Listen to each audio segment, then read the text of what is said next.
Hello, I hope you're doing okay in this coronavirus madness. Another Saturday is upon us. And thanks for everyone who tuned in yesterday to the Facebook Live on child-centred classroom tips. You can still find it on Facebook if you go there now, the video's up there. And today I just wanted to share, I had a talk that I did for Autism 360 and it was about my son's journey really and kind of the things that I did to help him. And unfortunately, I wasn't able to put the second half up. So what I've done is I've got some of the highlights that I wanted to share of the second half. Just had some problems with technical issues and stuff. So the first half is up there, but here's the second half. So it's a short video. It's just picking up the two main things that I applied to help Cameron. And there's a couple of things in there else that I talk about. So I hope you enjoy it. And I will see you on the next one.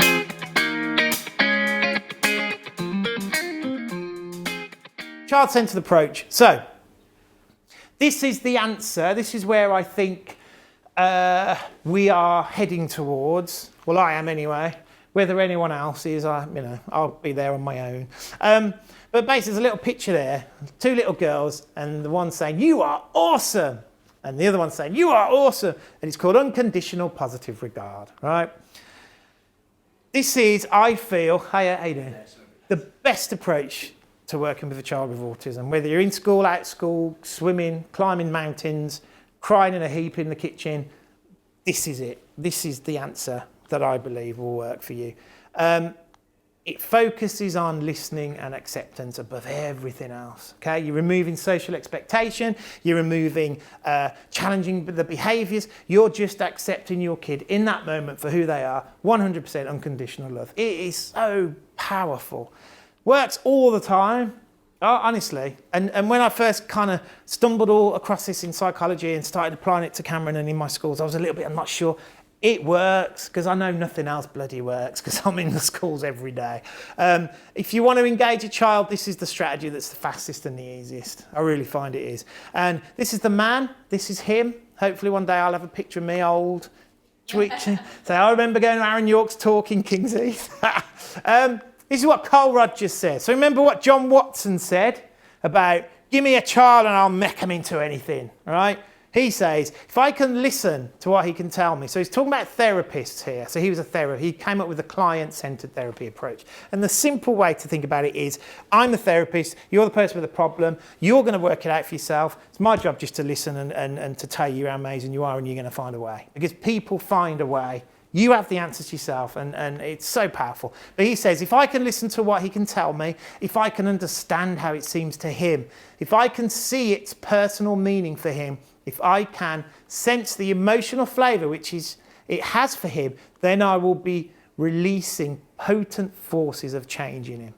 They just love it when people say really nice things. I can't say stuff like that. But what he's basically saying is if I really focus on the person's problem and live it and get in there, this is where empathy comes in. I know children lack empathy, but it's not about your child, is it? This is about you guys.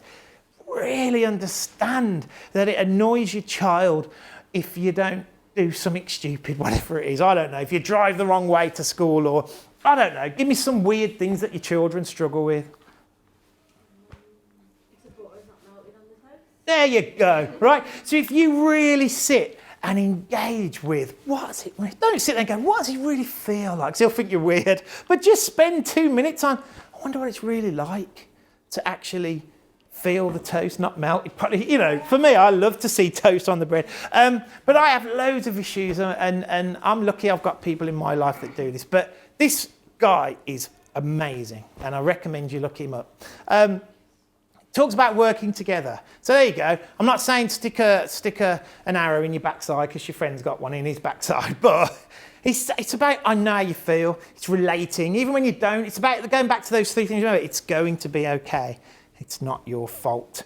Really powerful stuff. You don't have to change. It's really powerful. And your main role is to understand what they're going through and try to relate, not to change.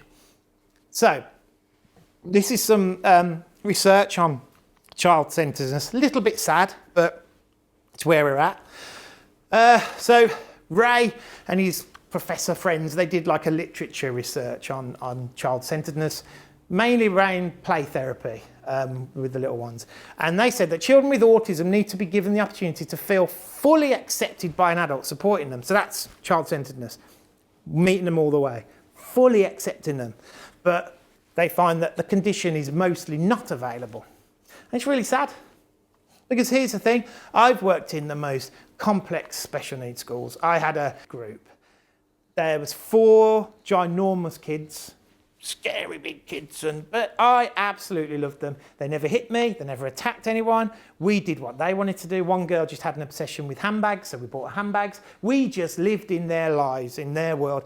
And it was the happiest. People, TAs that have been there years going, I can't believe they're so happy. We weren't allowed to go to the cafe downstairs. They were always isolated. So guess where I took them? Down the cafe. And we sat there and all the staff were like that.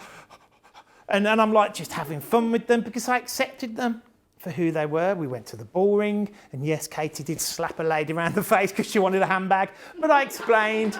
But it wasn't about, oh, she's never going again. It's like, come on, and the woman's like, that's all right. She probably went away going, bloody kid, really? But, you know, we accepted them for who they were. I left that job. Well, it was when Cameron was struggling, actually. 3 months later, the TA, who we were good friends with, she got headbutted. A new teacher had come in to try autism strategies, behaviour policies, telling them what they can and can't do, which didn't work. Kicked off, lads were kicking off, they were just back to being isolated, and it was really sad. But I went away thinking I made a difference in those 6 months I had them. But it really is sad that children are not accepted. Breaks my heart. I don't know why I keep saying breaks my heart. It's this new thing. Breaks my heart. I'm not Brian Adams. Right, so intrinsic and extrinsic motivation. This is the last thing. This is really powerful stuff. There's so much research out there, guys, that you can just grab. And this isn't just me making things up. This is real stuff. So, do we know what intrinsic and extrinsic motivation is? Okay. Here's a diagram. Now, I am fat. I'm a fat person, right? Now, I want to lose weight, but I struggle because before I came out, I had fish fingers and mash and beans, and it made me smile. Anyway, but here's the thing, right? So I'm not motivated at the moment. So now there have been times where I've ran the Great South Run and I've run half marathons and I've lost loads of weight, right? Because I've been intrinsically motivated. So you know those people that just lose weight and they find it easy because they're intrinsically motivated. You know people who finish books and will climb mountains and no one really tells them how to do it. They're intrinsically motivated. Extrinsically motivated is if your wife says to you, if you're good to me, I'll be good to you on Friday. I don't know. It's like if you're good all week, I'll do something to help you out Friday. I don't know. I'm really tired. I need to stop now. Lee's looking worried. It's like if you do the washing up, or men who buy wives flowers, right? And the wife goes, what have you done? Or, what's wrong now? What's happened now? It's extrinsically motivating you, isn't it? Well, if I be nice, if I give you something, you'll be motivated. Does that make sense? So let's take it down to the school point of view. Extrinsic motivation. Well done for sitting still, all right? Here's a gold star for not crossing your legs, okay?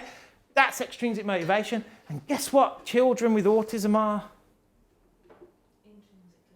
Yes. Now, sorry, it's obvious, isn't it? They're curious. They have purpose for something.